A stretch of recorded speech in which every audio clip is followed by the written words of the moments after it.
Sabe, aquelas situações em que a vida parece que você está preso num labirinto e não vê a saída? E você tenta, tenta e não consegue? Bem, é verdade. A vida, às vezes, e as relações que a gente tem na vida, às vezes parecem realmente um labirinto, um caminho onde a gente não vê a saída.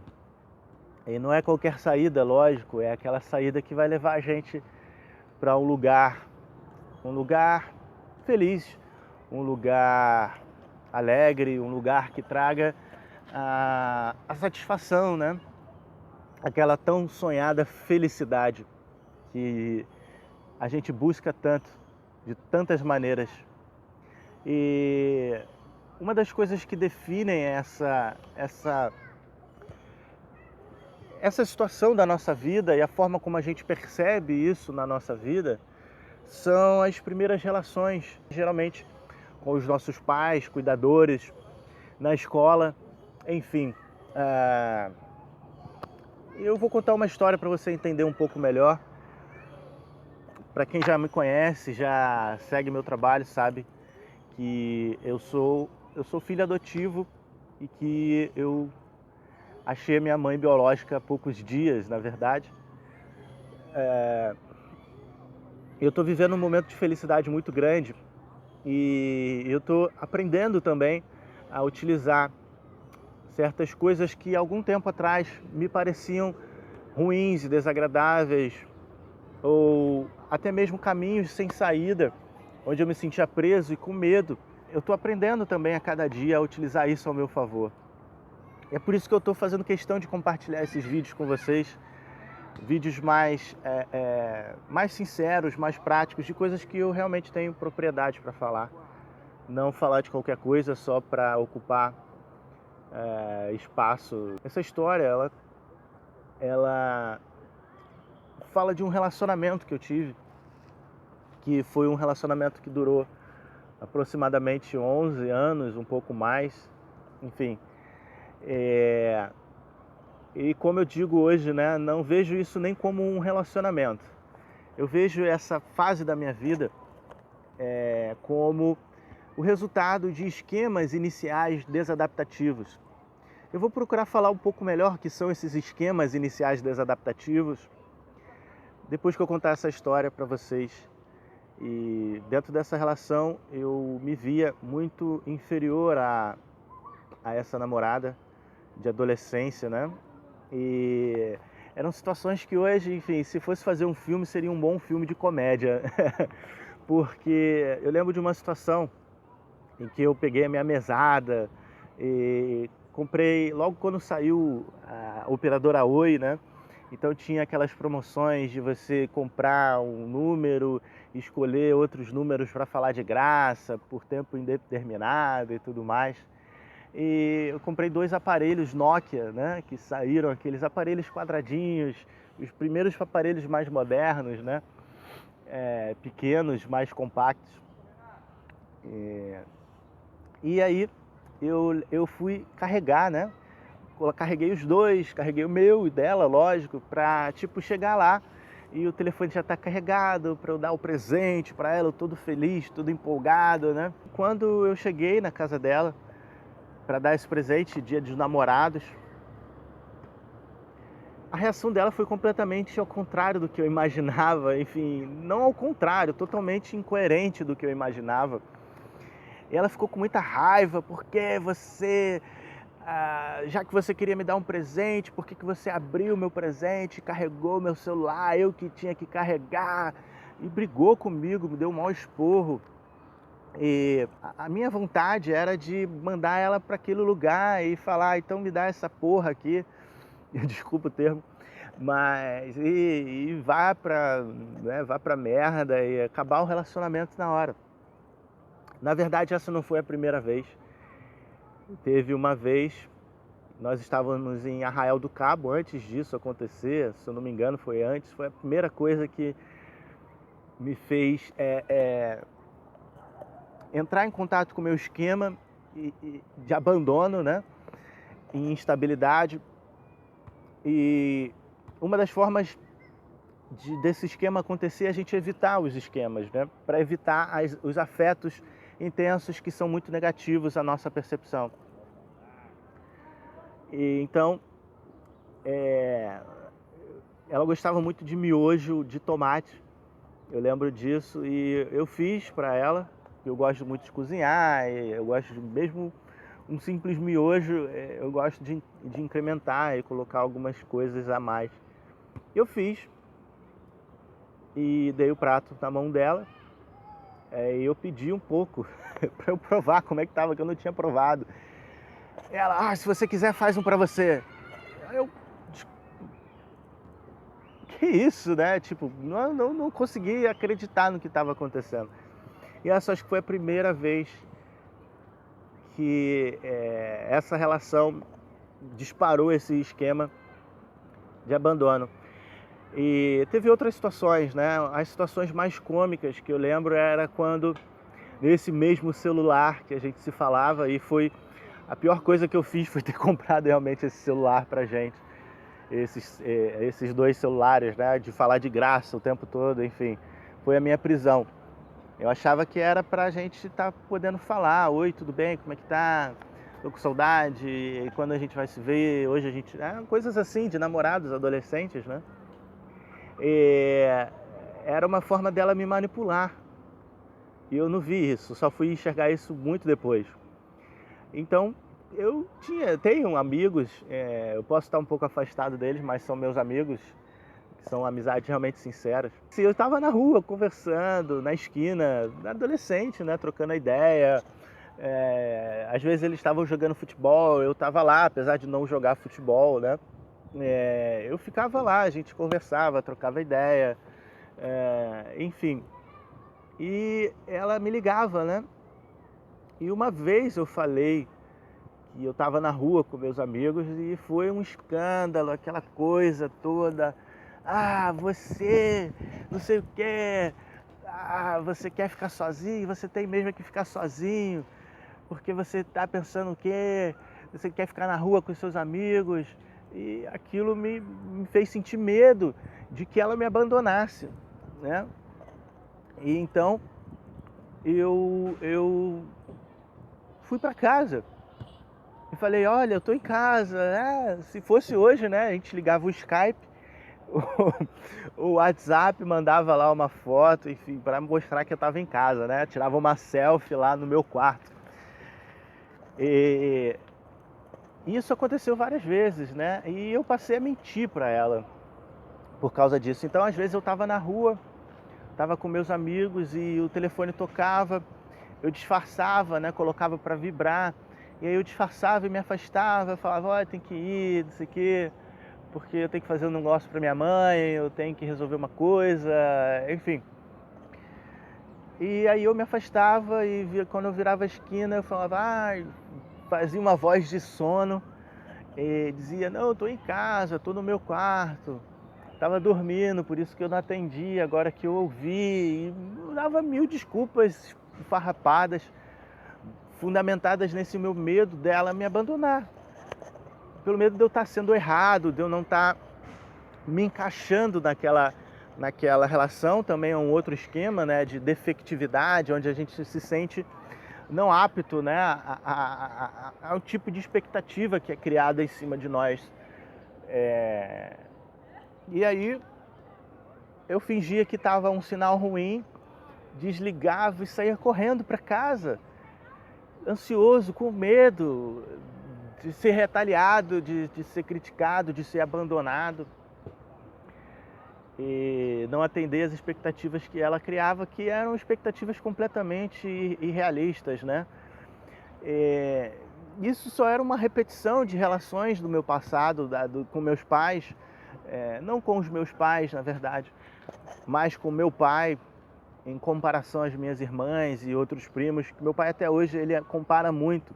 Ele compara também minha filha com meus sobrinhos, com a minha, enfim, é uma comparação muito, a maneira dele ver o mundo, os esquemas iniciais desadaptativos dele também.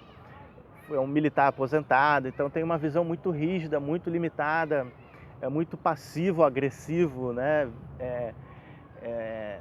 Dentro desses extremos, né? E essa é a história que eu queria contar para vocês, de como esses esquemas podem interferir nas nossas relações. Isso foi só uma parte de como esse esquema de abandono, esse esquema de defectividade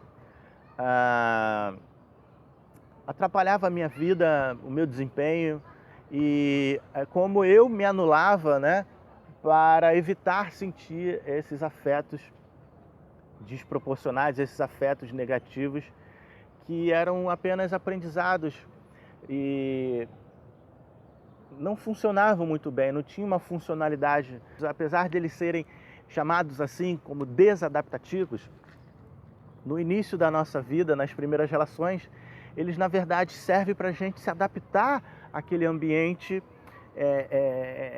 disfuncional, aquele ambiente doentio, de certa forma. E quando esses esquemas eles se desenvolvem, a tendência é que nas relações futuras esses esquemas sejam ativados, né? E uma das formas de a gente lidar com esses esquemas é a evitação do esquema. Eu vou dividir com vocês algumas conclusões sobre os esquemas e a diferença da terapia focada nos esquemas, da terapia breve, da terapia cognitiva breve. Porque a terapia dos esquemas ela foi desenvolvida por Jeffrey Young, que foi um cara que estudou com Aaron Beck, que é o pai da terapia cognitiva.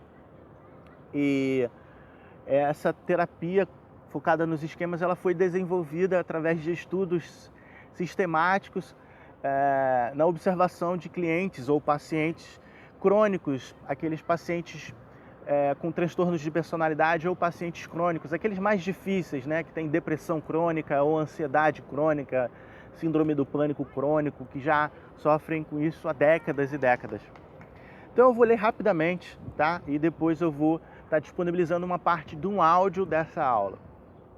Então a terapia focada nos esquemas, ela difere da terapia cognitiva de curto prazo em vários aspectos.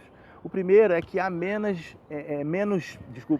descobertas orientadas e mais confrontação, né? O segundo é que há maior uso do relacionamento terapêutico como um veículo de mudança, né? O terceiro é que há muito mais resistência à mudança, portanto a terapia ela é um pouco mais longa do que a terapia cognitiva breve. O quarto é o nível de afeto é muito mais elevado nas sessões focadas no esquema, né? O quinto é que o terapeuta está muito mais preocupado em identificar e superar a evitação cognitiva, afetiva e comportamental dos esquemas, né? O sexto é que a terapia focada em esquemas dedica um tempo consideravelmente maior às origens infantis dos esquemas e a técnicas experienciais envolvendo estas questões iniciais, né? Ao mesmo tempo, a abordagem focada nos esquemas mantém a maioria dos elementos importantes que diferenciam a abordagem de Beck, né, de Aaron Beck, das terapias psicanalíticas, por exemplo, mais tradicionais e centradas no cliente só, né? Com outras abordagens. Então, o primeiro aspecto é que o terapeuta ele é muito mais ativo. O segundo é que as técnicas de mudança são bem mais sistemáticas, são cientificamente comprovadas, são testadas em uma população muito grande e o resultado mais efetivo, aquele resultado que mais dá certo, ele é replicado, né? O terceiro é que há uma forte ênfase em tarefas de casa e tarefas de autoajuda que vão estar, de certa forma, ajudando o cliente ou paciente a desenvolver estratégias de enfrentamento, estratégias de superação. O quarto é que o relacionamento terapêutico ele é colaborativo, ao invés de ser um relacionamento neutro, aquela distância, né? Como aqueles terapeutas que fazem cara de paisagem quando você fala de uma coisa que tem uma emoção e um significado muito forte para os clientes. Então, o terapeuta ele é muito mais é um relacionamento muito mais colaborativo do que um relacionamento distanciado, né? É um relacionamento mais humano, melhor dizendo. O quinto é que a abordagem focada nos esquemas é muito mais rápida e direta do que a psicoterapia convencional ou a psicanálise, né? Enfim, você não vai ficar anos e anos, décadas fazendo análise. Ela também não é tão curta quanto a abordagem cognitiva breve, porque ela investiga com mais propriedade a formação os prejuízos que esses esquemas, né, a formação desses esquemas e o prejuízo que esses esquemas causam na vida atual do cliente ou paciente. O sexto é que a terapia utiliza uma abordagem empírica, na medida em que a análise das evidências e o aspecto crítico da mudança dos esquemas vão aparecendo, né? A terapia focada nos esquemas, consequentemente, pode ser vista como uma extensão da terapia cognitiva que vai integrar técnicas de outras abordagens também efetivas e cientificamente comprovadas para atender os requerimentos terapêuticos especiais dos pacientes difíceis com transtornos de personalidade, como borderline ou transtorno de personalidade paranoide, né? Mais antigos, e dos pacientes com ansiedade e depressão crônicas. Espero que esse vídeo clareie um pouco a sua visão e amplie a sua consciência para que você saiba como uma abordagem um pouco mais diferenciada, com um estudo sistemático que tem essa preocupação realmente de comprovar a eficácia, como isso pode te ajudar, porque isso me ajudou muito. Enfim, e graças a essa abordagem, né, eu sou psicólogo, enfim, e hoje eu ajudo pessoas que têm medo e pensam em desistir da vida a entenderem esses esquemas iniciais desadaptativos e as suas crenças disfuncionais, para que elas possam superar essas barreiras e serem sucesso na vida, sendo elas mesmas e felizes. E eu só pude ser quem eu sou hoje, pai. Hoje eu sou pai, minha filha está aqui atrás brincando aqui no parquinho com a minha esposa, e daqui a pouco eu vou para lá brincar com elas. E eu só pude realizar esses sonhos a partir da minha vivência terapêutica, né? Eu como psicólogo, antes de ser psicólogo, eu sou ser humano. E eu vivenciei, numa das minhas 4 práticas, né, de vivência terapêutica, de coaching, enfim, a segunda experiência que eu tive como cliente, né, fazendo terapia, foi com uma terapeuta que trabalhava com essa abordagem focada nos esquemas também. E ao fazer um questionário que vai identificar esses esquemas iniciais desadaptativos, eu pude perceber que a minha atitude, na verdade, reforçava o meu esquema de abandono e defectividade. E uma sacada grandiosa que eu tive a partir desse processo terapêutico foi que, na verdade, a minha atitude era uma atitude que eu próprio me abandonava. Então, eu reforçava a minha crença, meu esquema de abandono, né, e as minhas crenças disfuncionais. Então, eu fiz o sacrifício, né, que na verdade valeu muito a pena. Porque se eu tivesse com essa pessoa até hoje, não sei se eu estaria bem, certamente. Eu estava gordo, enfim, eu estava quase uns 15 quilos mais gordo do que eu sou hoje. Eu estava doente, eu bebia muito, eu mentia muito, né? Eu traía muito essa pessoa, porque na verdade eu não traía ela, eu traía a mim mesmo, eu traía os meus desejos, eu traía os meus sonhos, eu traía a minha felicidade permanecendo com essa pessoa. E depois que eu identifiquei esses esquemas e pude perceber o quanto eu próprio era responsável pelo meu sofrimento, eu decidi largar essa relação, essa doença, né, na verdade, e graças a essa atitude corajosa, difícil na época, mas valeu muito a pena. Então, se você gostou desse vídeo, se você gostar desse vídeo após eu liberar esse trechinho agora dessa aula em áudio para vocês, se inscreva aqui no meu canal aqui embaixo, tá? Deixa seu comentário, suas dúvidas, suas críticas aqui nos comentários aqui embaixo desse vídeo, desculpa.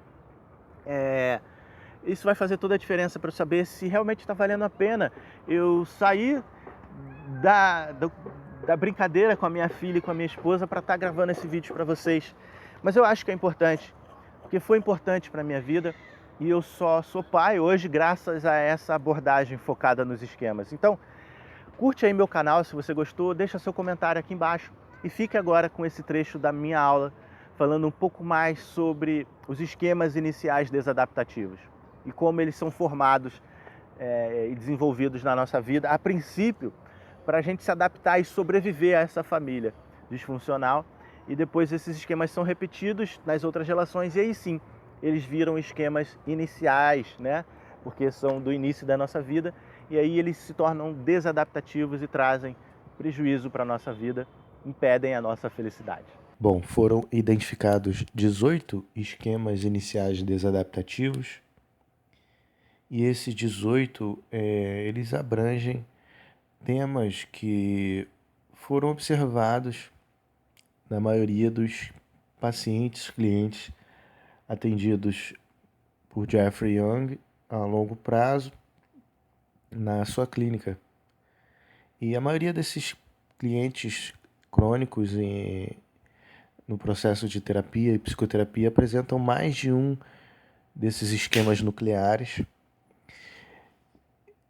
Bem, vamos lá. Vamos aos esquemas propriamente ditos. Eles são divididos em alguns conjuntos de esquemas, né? Como desconexão e rejeição. A expectativa de que as necessidades de segurança, estabilidade, carinho, empatia, compartilhamento de sentimentos, aceitação e respeito não serão atendidas previsivelmente. A família de origem é tipicamente desligada, rejeitadora, refreadora, solitária, explosiva, imprevisível ou abusiva. E o primeiro é o esquema de abandono e instabilidade. A instabilidade ou a falta de confiança percebida por aqueles disponíveis para o apoio e conexão, né? Por exemplo, os pais. E isso envolve o sentimento de que os outros significativos não serão capazes de continuar proporcionando apoio emocional, conexão, força ou proteção prática, por serem emocionalmente instáveis e imprevisíveis. Um exemplo, né? Um ataque de raiva. Isso faz com que se tornem não confiáveis ou erraticamente presentes, porque vão morrer a qualquer momento ou porque abandonarão o paciente em favor de alguém melhor, né? Essa sensação de que qualquer momento pode ser abandonado. O segundo é desconfiança e abuso. A expectativa de que os outros vão magoar, abusar, humilhar, trapacear, mentir, manipular ou tirar vantagem. E normalmente envolve a percepção de que o dano é intencional ou resultado da negligência injustificada e extrema. Pode incluir o sentimento de que a pessoa sempre acaba sendo enganada pelos outros ou ainda a ideia de que a corda sempre arrebenta do lado mais fraco. O terceiro esquema é o esquema de privação emocional. A expectativa de que o desejo da pessoa de receber apoio emocional em um grau normal não será adequadamente atendida pelos outros. As três maiores formas de privação são privação de carinho, a ausência de atenção, afeição, carinho ou companheirismo, né? O outro é a privação de empatia, ausência de entendimento, escuta, autorrevelação ou mútuo compartilhamento de sentimentos por parte dos outros. Um outro é a privação de proteção, ausência de força, direção ou orientação por parte dos outros. O quarto esquema é o de defectividade e vergonha. O sentimento de que a pessoa é defectiva, né? Má, indesejada, inferior ou inválida em aspectos importantes, ou de que ela não seria digna de amor das pessoas significativas se exposta a elas. Pode envolver uma hipersensibilidade a críticas, rejeição e culpa, constrangimento, comparações e insegurança perto dos outros, ou um sentimento de vergonha pelas falhas percebidas em si mesmo. Essas falhas podem ser privadas, por exemplo, o egoísmo, impulsos raivosos, desejos sexuais inaceitáveis, ou públicas, por exemplo, a aparência física indesejável, inabilidade social. O quinto esquema é o esquema de isolamento social ou alienação. O sentimento de que a pessoa está isolada do resto do mundo e é diferente das outras pessoas e não faz parte de nenhum grupo ou comunidade. Um outro conjunto de esquemas fala sobre autonomia e desempenho prejudicados. Expectativas sobre si mesmo e o ambiente que interferem na capacidade percebida de separar-se, sobreviver, funcionar independentemente ou ter um bom desempenho. A família de origem é tipicamente emaranhada, abala a confiança da criança em si mesma, é superprotetora ou não consegue reforçar a criança para ter um desempenho competente fora da família. Então entramos no sexto esquema, que é o esquema de dependência e incompetência. A crença de ser incapaz de manejar responsabilidades diárias de maneira competente, sem considerável ajuda dos outros. Por exemplo, cuidar de si mesma, resolver os problemas do cotidiano, exercer julgamentos corretos, lidar com tarefas novas, tomar boas decisões. Muitas vezes, apresenta-se como desamparo. O sétimo esquema é o de vulnerabilidade e incompetência. Medo exagerado de que uma catástrofe iminente aconteça a qualquer momento e de ser incapaz de evitar isso. Os medos podem ser A. Catástrofes médicas, por exemplo, ataques cardíacos, AIDS. B. Catástrofes emocionais, por exemplo, enlouquecer. E C. Catástrofes externas, por exemplo, o elevador despencar, ser vítima de criminosos, o avião cair, terremoto. O oitavo esquema é o de emaranhamento ou self-subdesenvolvido. Excessivo envolvimento emocional e proximidade com uma ou mais pessoas significativas, frequentemente os pais, e isso à custa da individuação plena ou do desenvolvimento social normal. Muitas vezes envolve a crença de que pelo menos uma das pessoas emareadas não pode sobreviver ou ser feliz sem o constante apoio da outra. Também pode incluir sentimentos de ser sufocado ou de estar fundida com os outros ou de insuficiente identidade individual. Frequentemente, experienciado como um sentimento de vazio e desajeitamento, de não ter direção ou, em casos extremos, de questionamento da própria existência. O nono esquema é o de fracasso.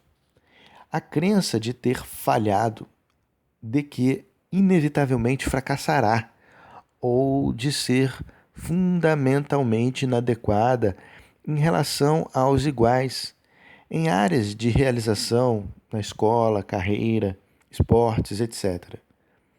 Em muitos casos, envolve a crença de ser burra, inapta, sem talento, ignorante, de ter menos status e sucesso do que as outras pessoas e assim por diante. O terceiro conjunto de esquemas é o conjunto de limites prejudicados. Deficiência em limites internos, responsabilidade com os outros ou orientação para objetivos ao longo prazo. Leva à dificuldade de respeitar os direitos dos outros, cooperar com eles, comprometer-se ou estabelecer e cumprir metas pessoais. A família de origem é tipicamente caracterizada por permissividade, excesso de indulgência, falta de direção ou de senso de superioridade. Em vez de confrontação, disciplina e limites apropriados em relação a assumir responsabilidades, cooperar de maneira recíproca e estabelecer metas. Em alguns casos, a criança não foi obrigada a tolerar níveis normais de desconforto ou não recebeu supervisão, direção ou orientação adequadas. E nós entramos no 10º esquema, que é o esquema de merecimento, grandiosidade. A crença de ser superior às outras pessoas, de merecer direitos ou privilégios especiais, ou de não ter de obedecer às regras de reciprocidade que orientam a interação social. Geralmente envolve insistência em fazer ou ter tudo o que quiser, independentemente do que é realista, do que os outros consideram razoável, à custa dos outros, ou um foco exagerado na superioridade. Por exemplo, estar entre os mais bem-sucedidos, famosos ou ricos, a fim de ter poder ou controle, não tanto por atenção ou aprovação. Às vezes inclui excessiva competitividade ou dominação em relação aos outros. Afirmar o próprio poder, obrigar os outros a ter o mesmo ponto de vista ou controlar o comportamento dos outros de acordo com os próprios desejos, sem empatia ou preocupação com as necessidades ou os sentimentos dos outros. O 11º esquema é o esquema de autocontrole, autodisciplina insuficientes. Dificuldade ou recusa de exercitar suficiente autocontrole e tolerância à frustração ao buscar metas pessoais ou de restringir a expressão excessiva das emoções e dos impulsos.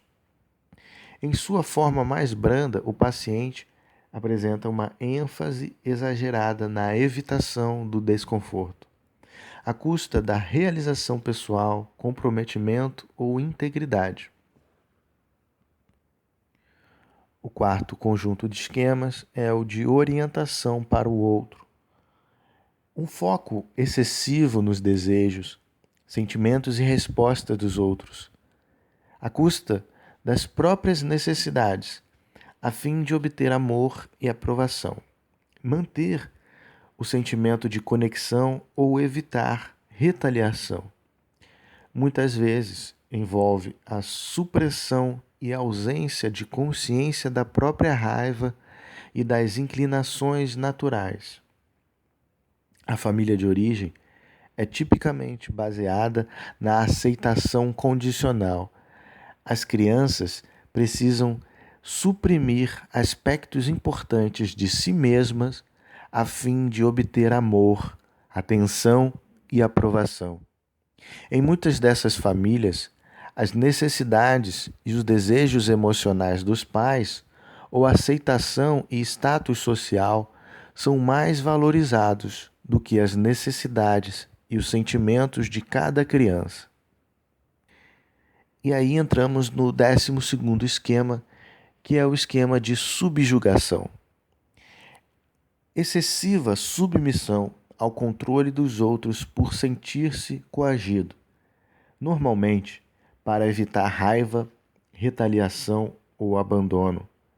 As duas maiores formas de subjugação são a subjugação das necessidades, supressão das preferências, decisões e desejos pessoais.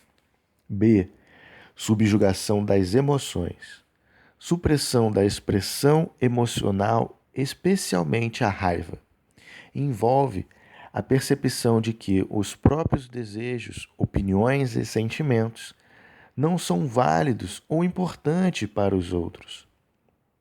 Comumente, apresenta-se como obediência excessiva combinada com hipersensibilidade a sentir-se encurralado.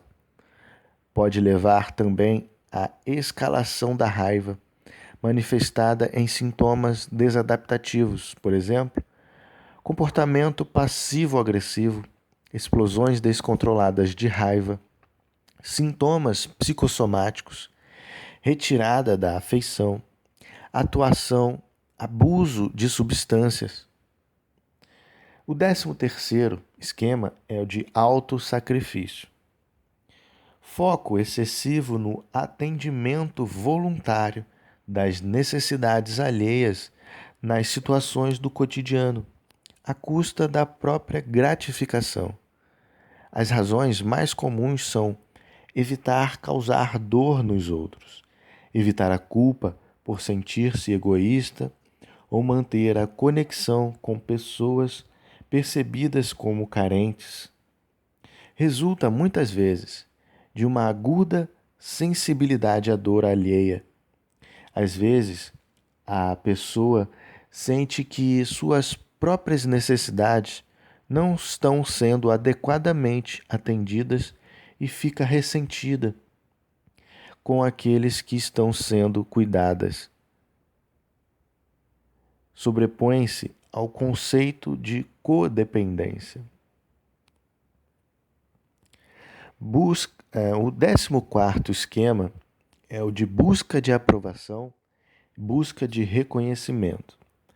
ênfase excessiva na obtenção de aprovação, reconhecimento ou atenção das pessoas, ou em se adaptar aos outros, à custa de desenvolver um senso de self seguro e verdadeiro.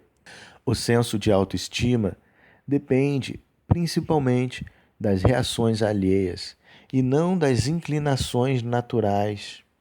Inclui, às vezes, uma ênfase exagerada em status, aparência, aceitação social, dinheiro ou realização, como um meio de obter aprovação, admiração ou atenção, não tanto por poder ou controle.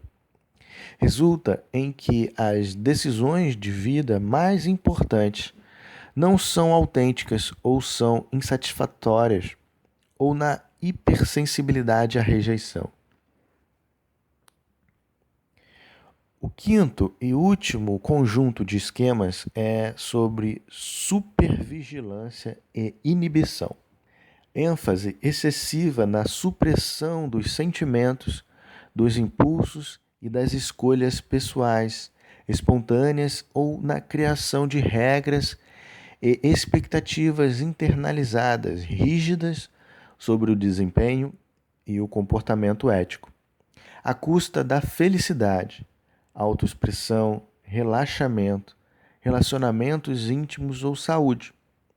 A família de origem é tipicamente severa, exigente e, às vezes, punitiva.